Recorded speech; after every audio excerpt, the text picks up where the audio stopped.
glorious people of the planet. Are you suffering from delusions of grandeur? Filling your home with shades of grey just like everybody else? Well, prepare to be inspired. I am about to take you on a celebratory frolic through the outrageous homes of proud-to-be-different homeowners. Hey, this is the most extraordinary house. Oh, wow. This is where it all started and gone completely bonkers. They're daring with their decor. Where do you even start with putting velvet on the ceiling? And wild with their designs. I've never been a conformist. No, exactly. You can pop a smiley face on anything. You kind of can, can't Yeah. you? So get ready to lose your interior inhibitions. Was there a moment with any of this that you thought we might be going a little bit too far? No. This time we're meeting these 6 divine design revolutionaries, from an Italian paradiso and mechanical mastery to majestic medieval and a house where rainbows rule. Prepare to be outraged and fall in love just a little bit. I sincerely hope you gain immense pleasure from your brew. This is a shout out to any of you who woke up this morning rather grumpy that you hadn't woken up somewhere else. You're about to meet an outrageous home that's the creation of someone who didn't let the small issue of being in stains hold them back from living their best ever Venetian life. Meet Trevor. Ciao, Trevor, or as they say in Venice, ciao, Trevor.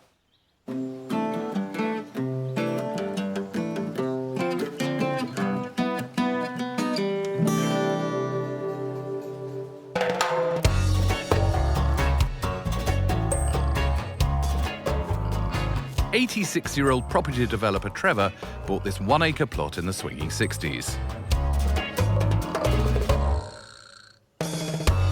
And he's spent the last 50 years turning his 30 grand investment into a £4 million Venetian dream. Gone is the original boring bungalow, and in its place, a 7,000 square foot Baroque-esque ode to joy.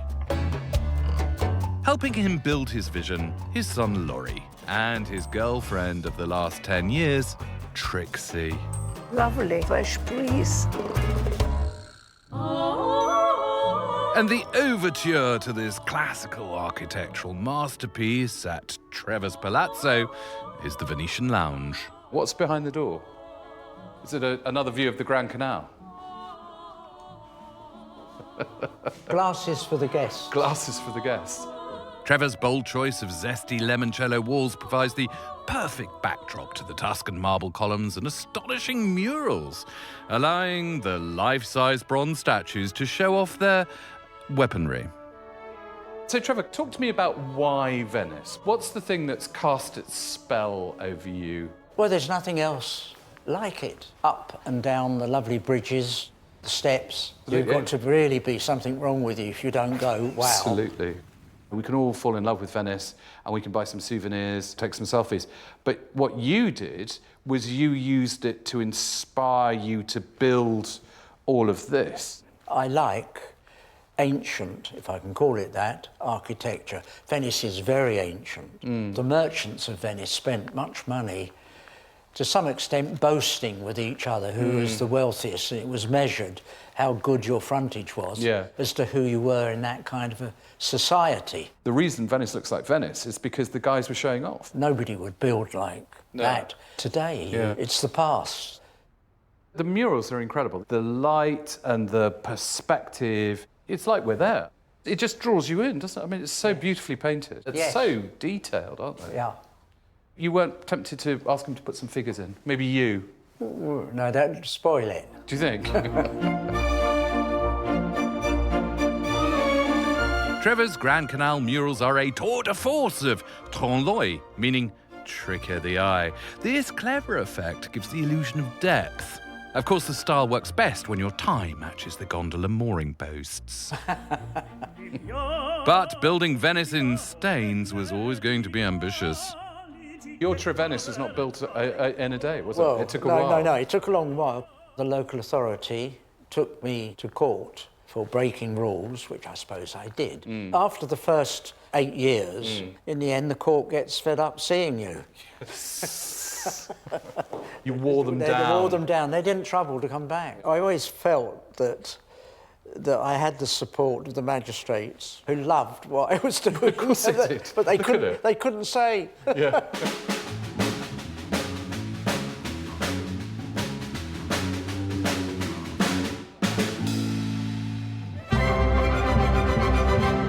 Perpetrating a palatial palazzo in your back garden? Perhaps the planning office were a little surprised.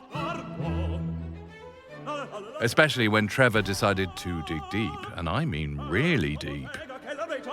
This ivy-clad romantic courtyard is no folly. It hides a jolly little architectural secret, a brilliantly engineered light well for another intriguing room. It doesn't feel like you're 3 meters underground, does it? Clever Trev, and he roped his son Laurie in to help with this flash grandmaster plan too. I think this is the big innovation, the fact that the building is so much of it is subterranean. Actually, it is capitalising out the good earth. What's above ground is basically still a bungalow, isn't it? Yeah. So you bought this plot, you bought an acre. Where did the idea even come from to then go down? Well, I've always been digging holes. Yeah. My father used to be horrified about holes I In dug. fact, he dug Yeah. down the end of the garden and the shed fell in the hole. Were there moments where, you know, Trevor, Papa would say to you, I want to do this, and you go, how? No doubt about it. No doubt about it. Well, there was nobody to stop me, you see. There was no one that was brave enough to stop you, so you just carried on. Yeah? So, what do you call this space? What's it used for? This is called the Abbey Room because of the yeah. vaulting. Trying to work out whether this is a bricklayer's dream fantasy or a bricklayer's nightmare. Both, I would have said, to be fair. It took a very long time. It was very painstaking for the brickie because he supported every single brick with a stick. Really? And Yeah, then overnight it drew and you could take them away. dried off, they're done. Yeah. So how many bricks were actually used? Thousands. Thousands. Yeah, we bought them at 6,000 bricks at a time. Right. This is the thing that I'm constantly surprised by and delighted by. Is the sort of the caprice, the capriccio of it all. The way that it just sort of doesn't make sense. There's a bit of fairy tale to it. All of these little crannies and nooks and corners. Yes. What would you say is the accomplishment that your father's achieved here? Stamina. It's taken 50 years. It's been a lifetime achievement, really, of what he wanted to do. Yes. Yes. And paying for it, which has not been cheap, I can tell you. And is it finished? No. It's never be finished. Trevor's vision for a Venetian Vudatu extends its vista beyond the house to his impressive gardens. This floral oasis is surrounded by a 7-foot yellow brick wall festooned in Renaissance frescoes. Miniature bridges and manicured walkways stumble across follies and hidden hideaways. Trevor's girlfriend, Austrian Trixie, has helped make this little piece of Staines bloomin' wonderful. It is lovely the way that there are just loads and loads of compositions. They're like little paintings that you've created. Yeah. Inside the house, there are all these different views, different rooms, but out in the garden, it's, you know, I'm seeing all these Renaissance paintings, Venetian paintings. There are lots of things you will have only in Venice, like the wisteria, the roses as well, and also the hydrogenous, they have them. What do you think of Trevor's masterwork, his magnum opus, this house that sort of keeps growing in all of these different directions, keeps becoming different things? I like what he did. Yeah. I like it. This is his love story. This is all what's about him. Good for Trevor, who's devoted a lifetime to building his home, going to pharaonic lengths to get the materials right, add character to the landscape, and intricate details in every single room. I am fascinated by such meticulous dedication. Trevor, I'm sold. Everyone needs a throne room at home. These are so unbelievably comfortable. I'm beginning to get used to the idea of having a throne, Trevor. Yeah, it'd be nice for you to have a chair like this I at think home, everyone wouldn't it? needs a chair like this, and underneath crowns like this as well. What do you use the throne room for, Trevor?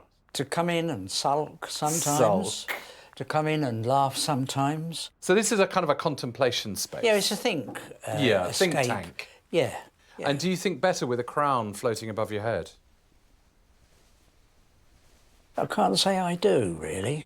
So often with buildings of this kind of complexity, of this kind of richness in history, their builders wanted them to be kind of legacy. Do you feel you've left your mark on the landscape here?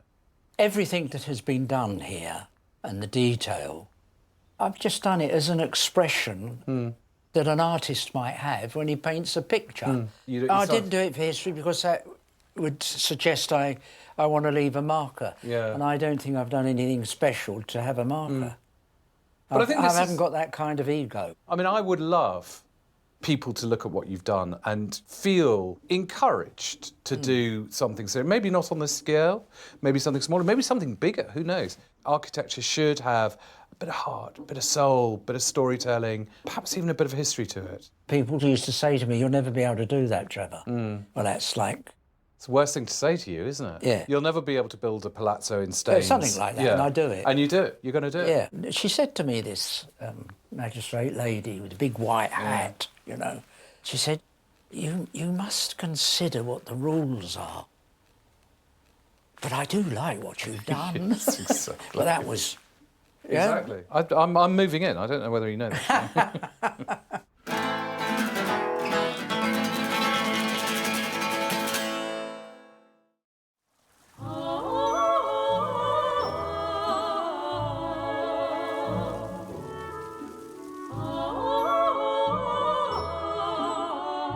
The moment that Trevor built a wall around this acre of the home counties was the moment that he declared a state of independence from Staines. And over the years, this handmade, beautifully detailed architectural Shangri-La has burgeoned and flourished. But what you won't find is any modern glass boxes or poured concrete. Fidelio.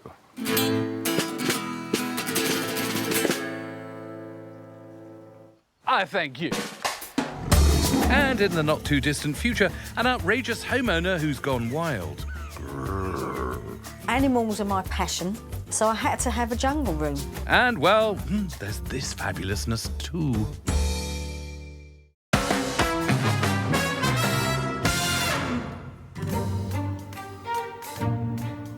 Salutations. You find me hip-deep in Essex, Southend to be precise, on the world's longest cast iron pleasure pier. But no amount of kiss-me-quick hats or indeed jolly-coloured gelato will seduce my next outrageous homeowner away from her passion for seeing the skull beneath the skin. This is Jane. Wave Jane. She's a taxidermist who grew up in Southend, and for many years she was known as Tequila Jane. Can't think why. But these days it's her home keeping her busy. For goodness sake, Jane, we've a lot to see. Come on in. Jane's extraordinary home is a dense Gothic wonderland. From some ornate ceilings to dramatic bedrooms, with curios in the study and an attic full of surprises. But first, not your average place to watch telly.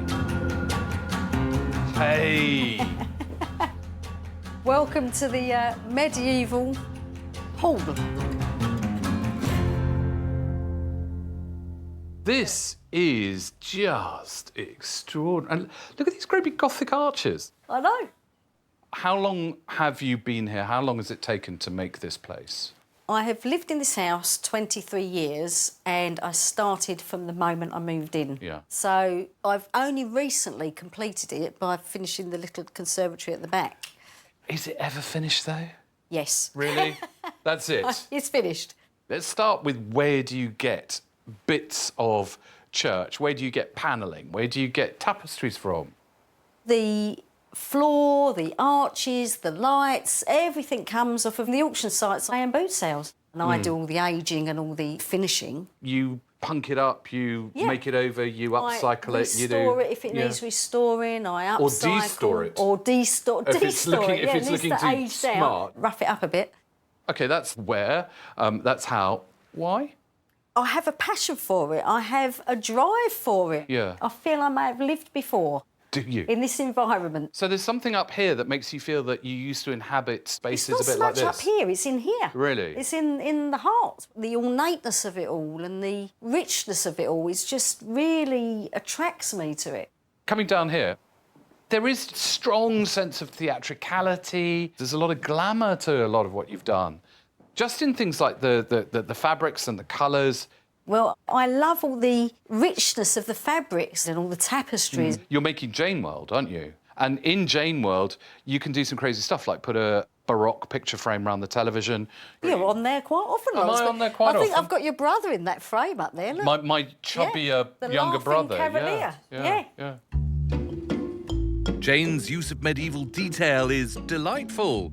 Check out the dark wood panelling and the pops of crimson and purple in the colour scheme. But, you know, for me, it's the ceiling that's the star. In grand Tudor houses, elaborate coffered ceilings like this one serve to show the owner's great wealth. Jane's clever recreation cost just a few bags of plaster. Wow. What an extraordinary ceiling.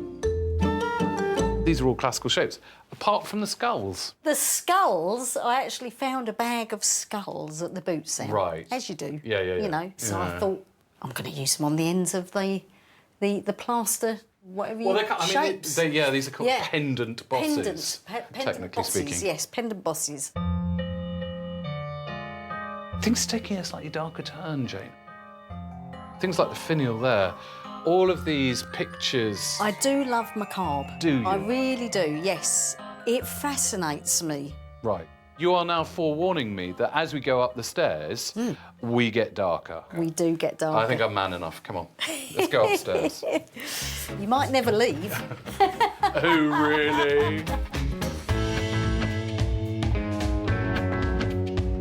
Prepare yourselves. Jane's first floor is an acquired taste.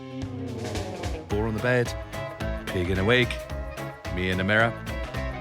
Vampire killing kit, anyone? What's in here? Come into the chapel bone room. Right. Right.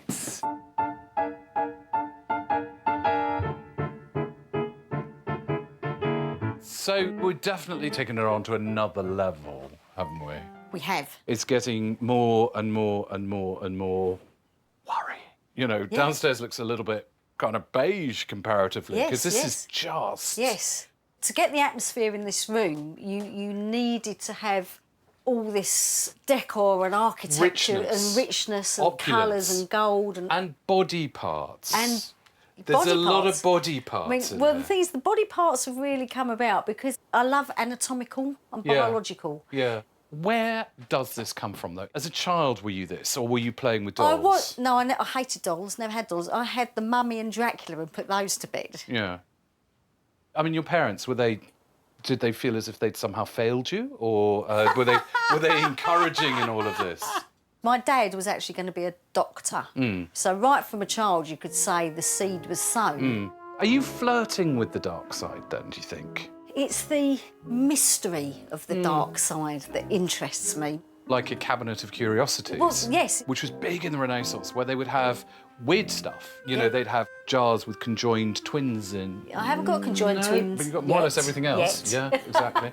But it was actually all about exploring, but also celebrating the dark side of nature to actually get underneath the skin. So if this is your inner sanctum, if this is Jane's chamber of secrets, what's the favourite thing in here? I mean, what's the there's something absolute... I'm going to get you to hold. Is that OK? OK, I'm braced. Right. Well, I think I can guess what that is. That's a heart. Is it a human heart? No, that's a pig's heart, but they're very similar to the human heart.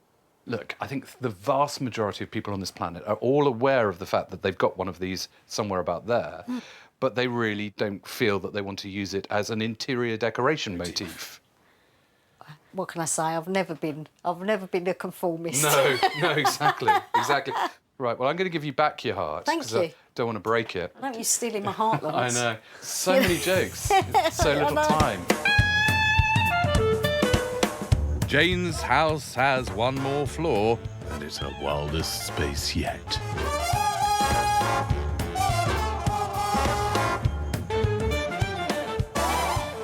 I really wasn't expecting nature. I'm a taxidermist, so animals are my passion. So I had to have a jungle room. What you've done up here is all well and good. You know, taxidermy could have been displayed in a sort of a more, you know, easygoing, straightforward, slightly more domestic context. Could even have been a little bit Gothic-like downstairs. But what you've done is you've almost created your own Eden, haven't you? You've almost created your own ecosystem. Yes, I wanted to create a treehouse-like feel that was looking into the forest. I've built the room sort of around it. I wanted to come up here and feel like Jane of the jungle. And I don't follow any trends. I just do what I'm trying want to do. look like I'm surprised when you say that. But you saying I don't follow trends, I'm trying to... Could this ever be a trend? Yeah, every loft in Essex would be a jungle. One of the things that sort of interests me about you is that, you know, there's such an incredible natural acceptance of something most people are quite freaked out about, which is death. It is the big D word. Yeah. How can you live surrounded by dead things? It's all about perspective. I'm an ethical taxidermist. You know, to take the beauty of an animal's life away to turn it into an ornament is fundamentally wrong. But animals do die, the same as people. So I can't see a problem in preserving its skin. Yeah. You're sort of celebrating the existence, life aren't that you? was. Yeah, exactly. We're only on this planet for a short period of time, and we shouldn't be constrained by what other people think of you. You should be able to express yourself in whatever way you want to do. I mean, bearing in mind it's a room full of dead things, it does feel unbelievably hopeful. And you know, calm. It feels It's got a nice calming feel. completely calm, apart from the warthog. Yeah.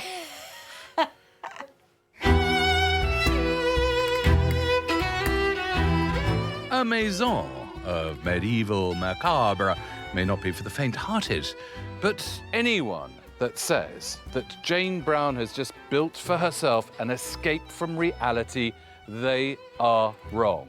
There is more reality. There is more death. There is more rock and roll inside Jane's home that could last a lifetime.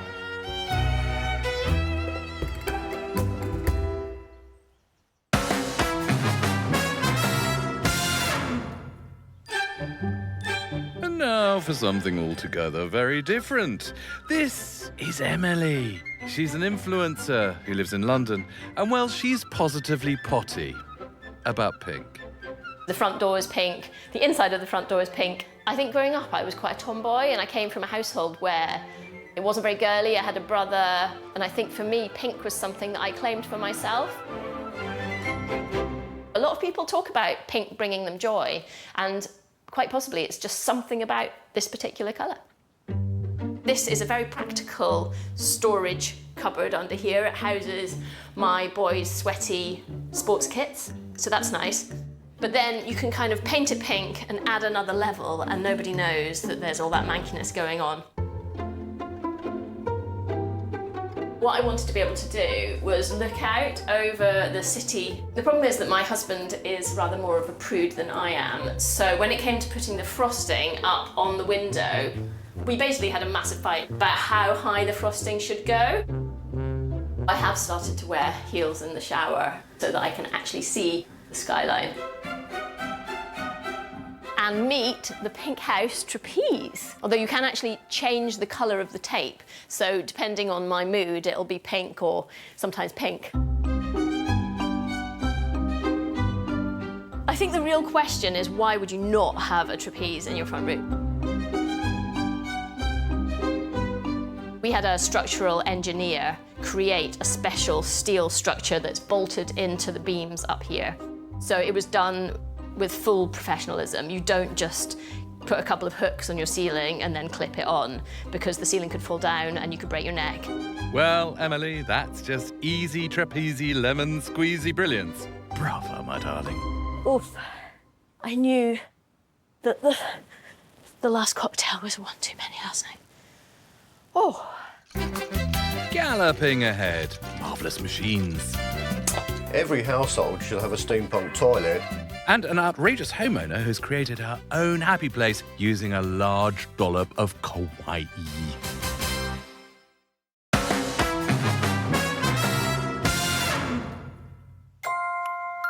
My next outrageous home is this 1930s period property in North London. It belongs to this man, who is quite frankly a mechanical magician, although to clarify, I don't think he's actually mechanical.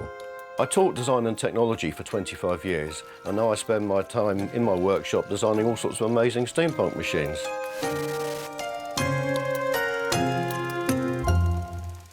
I've incorporated steampunk into the design of the home because it's everything I love. Complicated mechanical machines, steam power, brass, copper, polished wood, absolutely spot on. This is the Gregorian scribulator that uses a magnetic stylus to write the day to month each morning when it first sees movement. There's not actually any point to steampunk other than the immense joy that it brings me. My name is Laurence. Thank you for your inquiry. This is my favourite steampunk machine because it achieves the simplest of tasks in the most complicated and involved manner. It uses an automaton's head to tell you whether it is or is not time for tea. This is the correct juncture for you to partake in a cup of tea. Right, I better go and make a cup of tea. In 10 years, I do expect my house to be filled with steampunk machines because I just can't stop. I felt that the wall at the top of the stairs was just wasted, and I thought it'd be lovely to have some sort of painting that would give the impression that the stairs continued up to another floor. Every household should have a steampunk toilet. I thought it'd be the perfect opportunity to overcomplicate a room. It's got an echo, sound effects, howling wolves, lightning and thunder. And it's also got a stained glass window that represents the digestive system underneath the gargoyle at the back. I got started inventing when I was a child. My parents were very understanding, and all my neighbours used to give us their old, worn-out machinery, such as reel-to-reel tape recorders and old televisions that I would then take to pieces. This is the first machine I made here. It's called the Barometric Prognosticator 3, and what it does is record the pressure, humidity and temperature readings for 24 hours and uses them to display a weather forecast. There's a lot of steampunk design out there which involves sticking gears and stuff onto pieces of wood to look nice, but they don't actually fulfill a function or actually work, whereas I'm very proud that all my machines do that in the most complicated way possible. It's lovely, it's a celebration of technology and inventiveness, just like the Victorians achieved. I sincerely hope you gain immense pleasure from your brew.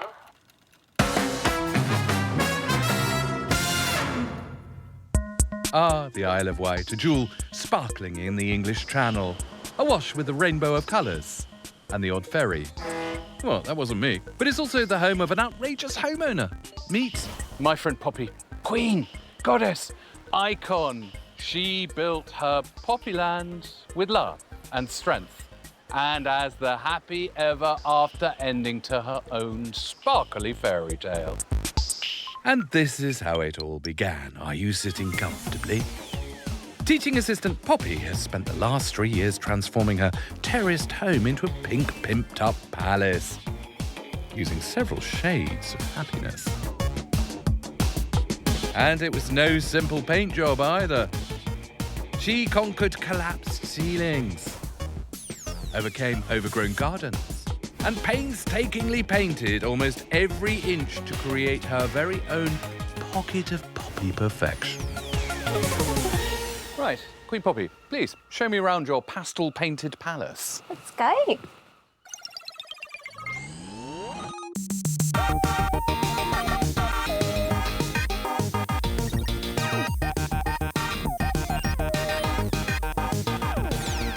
So it really is Poppyland.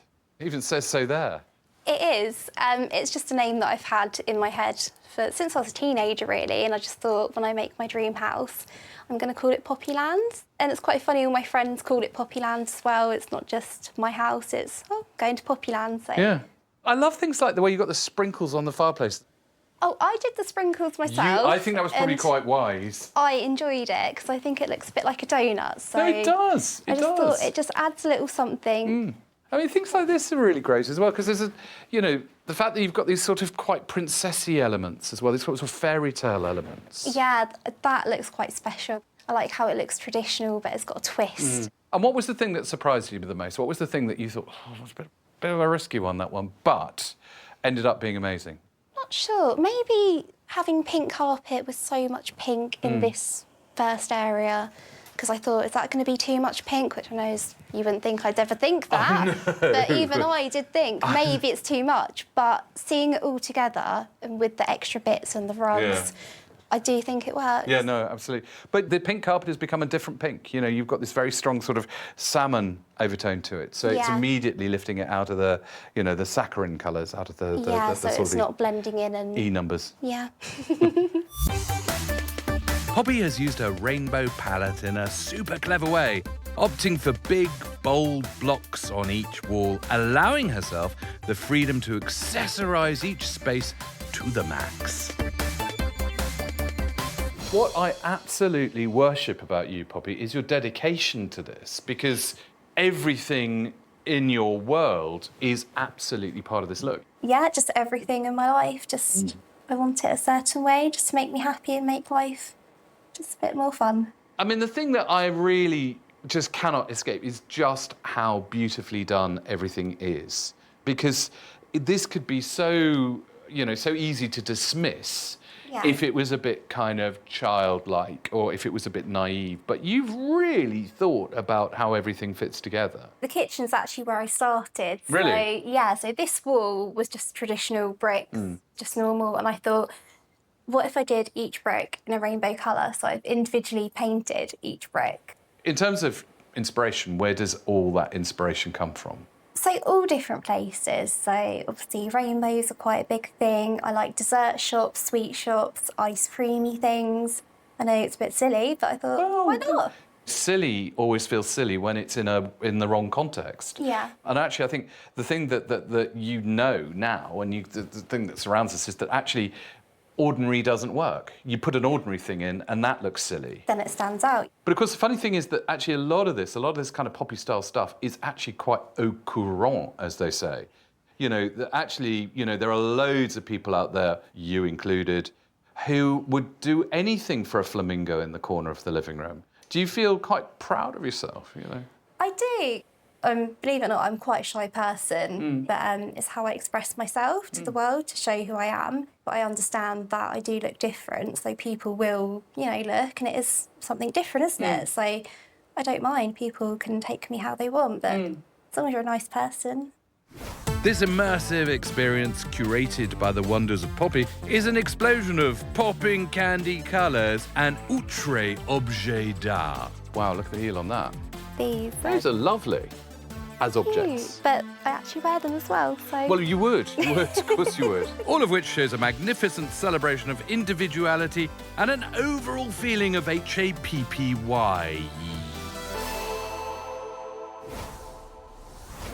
One thing I really noticed as well is that there's a lot of faces in your world, isn't there, in Poppyland? You can pop a smiley face on anything. You kind of can, can't you?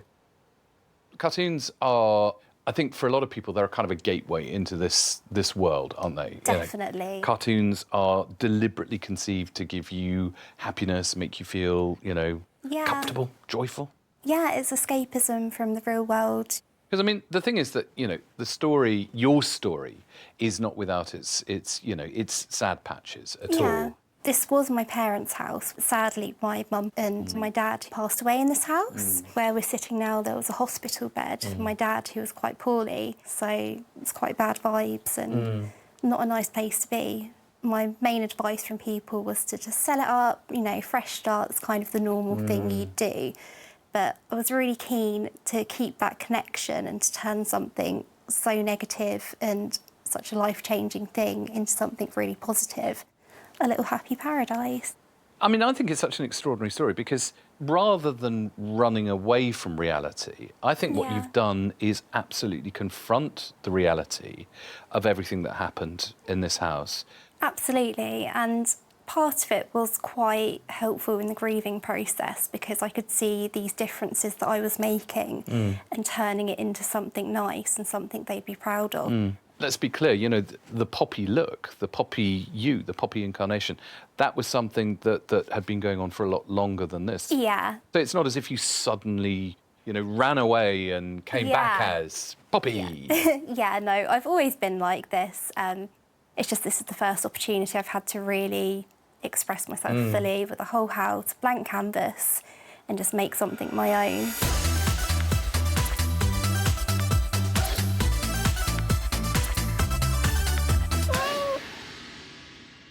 I'm intrigued to know what's inside this poppy. Well, it's something that I've wanted for quite a few years. It's not the typical thing you would have in a house, but it is very poppy. And as you young, savvy interneters apparently say, let's unbox. Cue bubble machine, please, and come back for a little surprise of loveliness.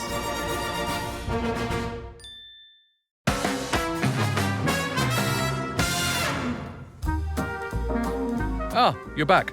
Let me just rebutton. Now, you rejoin me in the Isle of Wight, where teaching assistant Poppy has created her very own perfect Poppyland.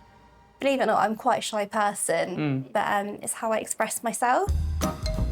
Since inheriting her home, Poppy has transformed it into her very own sunshine space.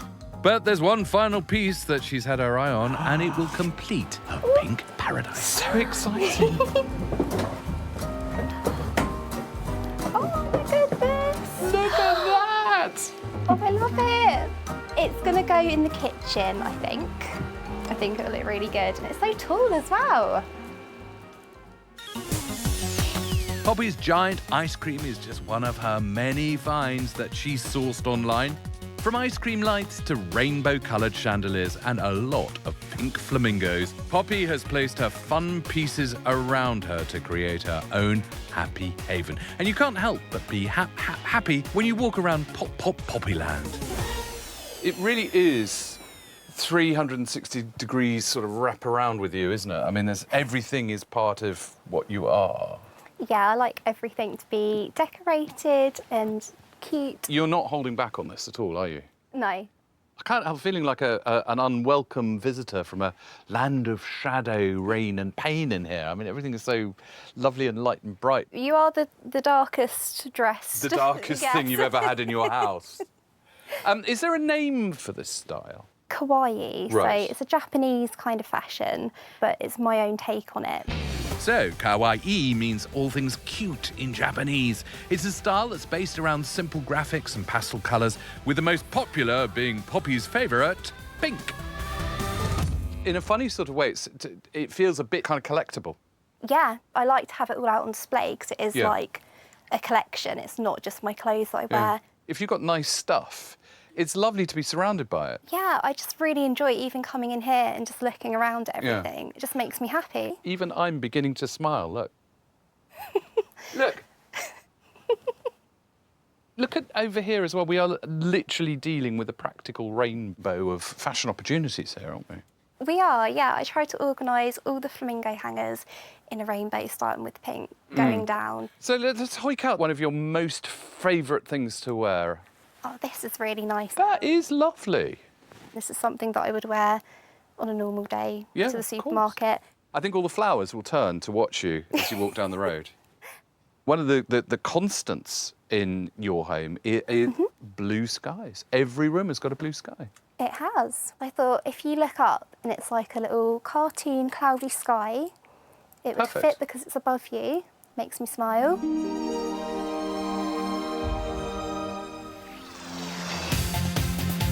This rainbow ice cream house of loveliness is all about Poppy's identity. She has created a place for her that is so her. Poppy, I salute you. Has anyone suggested that you might become the next Prime Minister? Because I think that might be a really good idea. I've never been told that, but I might. And I love the fact that the first thing you do would take the black front door of number 10 and paint it Pink. pink. Obviously. Obviously.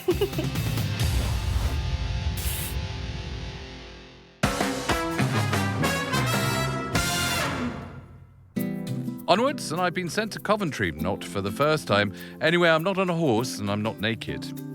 We are going to be meeting an outrageous homeowner who uses a lot of inner creativity and messy playtime to make it thrifty and nifty. Meet Sonia, a crafty queen and complimentary Reiki therapist who knows there's more you can do with a bowl than just eat cereal out of it. Oh, yeah, great. That's my chakras realigned. Right, Sonia, show me around your Maximatorium. Come on, this way. Sonia has lived in this small but perfectly formed 1930s terrace for 13 years, with a partner, 2 teenage sons, and black cats, Padme and Thor. During lockdown, her craftiness went into overdrive, transforming her hallway into an art gallery. Her tired bedroom into boutique chic, and adding sparkle to the kitchen. Loving the gold leaf, Sonia. And the living room has gone from bland and boring to small, dark and handsome. Love it. But what's even more fabulous is that this entire revamp only cost 1,000 of your Earth pounds. That, I think, is genius. I've not seen anything like that ever in my life. I picked those up from the internet and basically they were full heads when I picked them up. Decided to turn them into planters. I thought they'd look quite cool. If something makes me smile, then I'll have it and I'll put it to where it needs to be. And if it's not doing a good enough job, you'll pimp it. Yeah. Or like your lampshade. Because you did that, didn't you? I did, yeah. So I stripped it all, got some fabric I liked and hand-stitched it. You can save so much money by doing things like that. That shade was, I think it was £3. Sonia's low-cost revamping knows no bounds. A mirror made out of kebab sticks, 24 quid. A mannequin light installation, 14 quid. A bog-standard wardrobe now embossed armoire, 70 quid. Everywhere you look in her home, there's a thrifty, upcycled bargain. I'd love to know from you, Sonia, what your favourite colour is. Black. Do you ever get accused of living in an undertaker's parlour, or perhaps worse, a tart's boudoir? Yes, Yeah. actually. We were told that this house looks like an upmarket brothel. What I like is the fact that it also includes the term upmarket, which is good. Got to be upmarket. You've got to be upmarket. Yeah, yeah. But actually, black is the ultimate neutral. And what you've done with your relatively small space is you've basically done a little black dress on it. So all of this black is doing an incredibly good job at showing off the splendours. And then this fella here, I think is great. Look at that. This was actually just a standard textured paper. It was all black, and then I've hand-painted the texture. The lovely thing that really works about that is the fact that the gold is not consistent, so you can tell that it's not printed. So it's instantly got that really sensational feeling of age and degradation. We like a bit of age and degradation. What do you call this look, Sonia? I wouldn't know. To me, it sort of fits under a maximalist umbrella. So, maximalism. Well, it's a celebration of excess. It's joyous, it's pattern play, it's vibrant colours. So go on, display your curiosities. More is more. Sonia's abode may be dark and mysterious, but it has novelties and delights in abundance and a real sense of playfulness. The idea is that anything, given the right setting, could become the perfect accessory. See what I mean?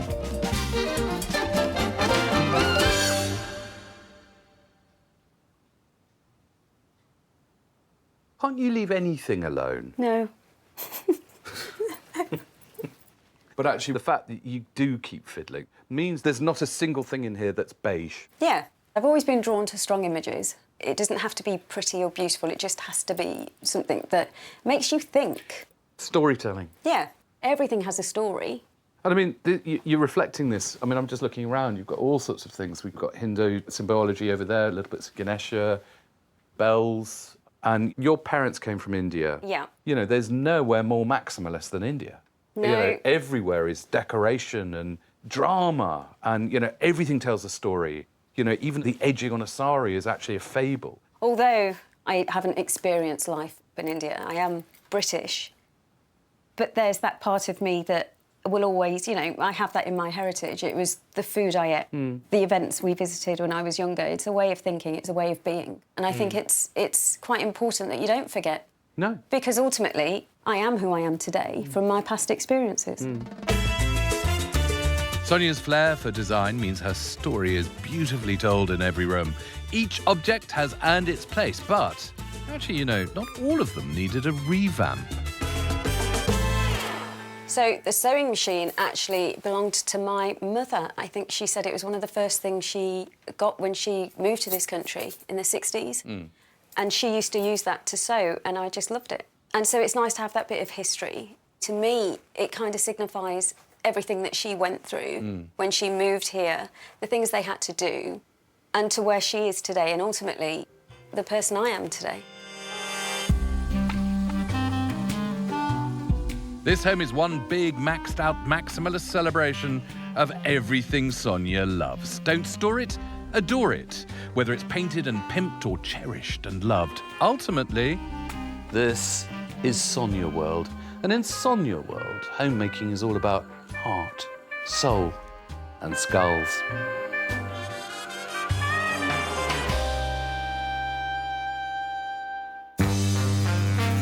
see you next time when we're going to meet these marvellous mavericks. Is that just blood? You just mopped it up badly?